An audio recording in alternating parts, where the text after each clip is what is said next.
ISI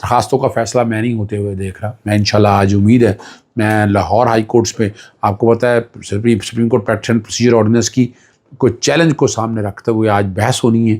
اس کے بعد پھر میں ادھر آؤں گا. یہاں تیاری پوری ہے. آج اٹارنی جنرل کو بلایا ہے اور ایڈوکیٹ جنرل پنجاب کو بلایا ہے. اٹارنی جنرل تو شاید آج نہ ہوں. اٹارنی جنرل تو آج ہوں گے وہاں سپریم کورٹ کے اندر, لیکن وہ لاہور سے بھی پیش ہو سکتے تھے, ادھر بھی آ جاتے, ادھر بھی آئے تھے. 11 بجے تک ٹائم تھا, تو دیکھنا ہے شاید پیش ہو جائیں. جب پروگرام چل رہا ہوگا اس کے بعد کی بات سامنے آ جائے گی کیا ہونا ہے. ایڈوکیٹ جنرل پنجاب کیا کہتے ہیں یہ بھی دیکھنے والی بات ہے. ایشو بڑا سمپل سا ہے. دیکھیں پہلے تو آرٹیکل 63 کے حوالے سے بتاتا چلوں, اور میں اس کی مثال آپ نے ٹی وی چینل سنی میں fruit of a poisonous tree. ٹھیک ہے نا جی, ایک زہریلا درخت ہے, اس کا فروٹ کیا کھائیں گے آپ؟ بالکل نہیں کھائیں گے آپ. اور اس کی مثال کیوں دیتا ہوں, ایک بندہ ڈکیتی مارتا ہے, ڈکیتی مار کے پیسہ لے لیتا ہے آپ کا, تو آپ کہیں گے وہ ڈکیتی جو پیسہ لے لیا اس کا ہو گیا, یا کسی تیسرے آدمی کو دے جاتا ہے. چلے مان لیں تیسرے آدمی کو دے جاتا ہے, تو کیا اس کا ہو جائے گا؟ اور کیا اس کو سزا نہیں ہوگی؟ جرم میں سزا اس کو ہوگی, لیکن چونکہ ڈکیتی ماری ہے, زہر آلود درخت کا پھل کھا رہا ہے, تو وہ نہیں پھل کھا سکتا. یہ بیسک کانسیپٹ ہے, پوری دنیا کے اندر مانے جانے والا ہے. یہ میں نے اس وقت بات کی تھی عدالت کے سامنے, سپریم کورٹ کے سامنے, 5 ممبر بینچ کے سامنے رپورٹڈ ججمنٹ ہے جس میں چیف جسٹس عمر عطا بندیال اس وقت ہیڈ کر رہے تھے, اور جسٹس منیب اختر کی گولڈن ورڈز میں سنہری حروف میں لکھنے والی ججمنٹ ہے. یہ اب آپ لوگوں کو اب سمجھ آ رہی ہے, وہ جو اس وقت مخالفت کرتے تھے آج سارے کیا کہتے ہیں. امانت میں خیانت ہے نا, میں نے یہی کہا تھا کہ کرمنل بریچ آف ٹرسٹ ہے. آپ امانت میں خیانت کریں, آپ کا ووٹ نہیں ہے. آپ 1000 جگہ, لیکن 3 جگہوں پہ اوپر یہ کہہ دیا کہ طریقے اعتماد عدم اعتماد دونوں معاملوں میں اور منی بل کے حوالے سے آپ پارٹی ڈائریکشن کے خلاف ووٹ نہیں دے سکتے, ورنہ یہ ڈیفیکشن کہلائے گی. اب باقی سارے کام کریں, آپ قانون پاس کرتے ہوئے جو مرضی, کس نے روکا ہے؟ لیکن یہ 3 ججوں پہ روکنے کی وجہ میں نے وہاں عدالت کے سامنے رکھی تھی, اور میں نے مین ریزن بتائی تھی. تحریک عدم اعتماد کے وقت لانا ہے تو اگر آپ نے پیسہ پکڑ لیا ہے, آپ باہر ملک میں ڈسیبلٹی لانا چاہتے ہیں, آرٹیکل 17 روکتا ہے کہ فورن فنڈنگ نہیں, پیسہ باہر سے پکڑا ہے, باہر سے آیا ہے, اور آپ آپریشن رجیم چینج کے حوالے سے الزام لگتا رہا, آپ گورنمنٹ کو چلتا کریں گے. کیا اجازت دی جا سکتی ہے ایسی؟ نہیں, بالکل نہیں دی جا سکتی. وزیر اعظم کو ہٹا کے آپ کے ملک دشمن حکومت یا قبضہ کر لے, وہ نہیں ہو سکتا. آرٹیکل 17 اس بات کو روکتا ہے. وہ integrity and sovereignty of Pakistan کا لفظ استعمال ہے, اور یہی میرا, اور اس میں متعلقہ رولز میں یہ بات بڑی وضاحت کے ساتھ میں نے اس وقت بتائی تھی کہ رولز میں لیو لینی پڑتی ہے.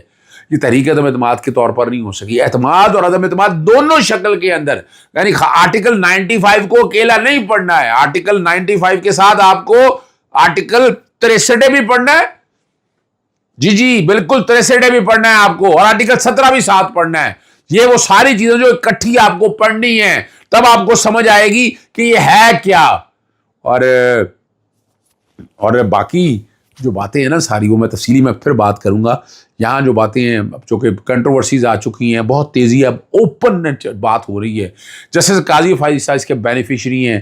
آرٹیکل 63 میں یہ فیصلہ ہو جاتا ہے تو کل آئینی ترمیم ہوتی ہے, کانسٹیٹیوشن کوڈ کے حوالے سے یہ باتیں ہو رہی ہوتی ہیں, اور باتیں بڑی وضاحت کے ساتھ آ رہی ہیں. اب تو آپ کو سمجھ آ رہی ہے نا کہ ان کو اتنی جلدی کیا تھی. اچھا یہاں ایک پروگرام میں بیٹھے کہنے لگے یہ بینچ پہلے جسٹس قاضی فائز کو کتنا عرصہ ہو گیا جب سے یہ قانون بنایا, تب سے یعنی آج جو باتیں کر رہے ہیں کہ جناب مان لیا چیف جسٹس عمر عطا بندیال صاحب, آپ تو لگا سکتے تھے, آپ کے پاس اختیار تھا, آپ چیف جسٹس تھے اس وقت, ماسٹر آف دی روسٹر آپ کے پاس تھا, آپ بنا سکتے تھے. پھر جب فیصلہ بھی آ گیا یعنی supreme court practice and procedure act کے ساتھ, تو آپ بینچ تب بھی بنا سکتے تھے. جیسے طارق مسعود صاحب تھے آپ کے ساتھ, آپ بینچ بنا سکتے تھے, کیوں نہیں بنا سکتے تھے؟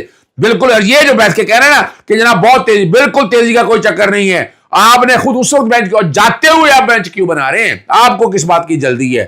تو یہ, اور اس پہ جو کہ, اور یاد رکھیے گا ان کا اپنا ہوبارہ بسٹرڈ کا کیس ہے, بیک گراؤنڈ پہ وہ چل رہا ہے, جس میں انہوں نے کہا کہ اسی نے سننا ہے ریویو, اسی جج نے.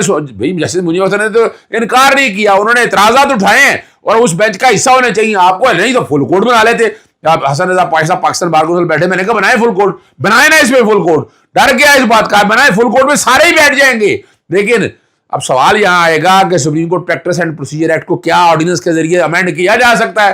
یہ بہت ہی اہم سوال ہے, بہت ہی اہم سوال ہے. میں نہیں سمجھتا یہ کام جتنا بھی کر رہے ہیں یہ پارلیمنٹ کرے گی, آرڈیننس کے ذریعے آپ یہ ترمیم نہیں کر سکتے.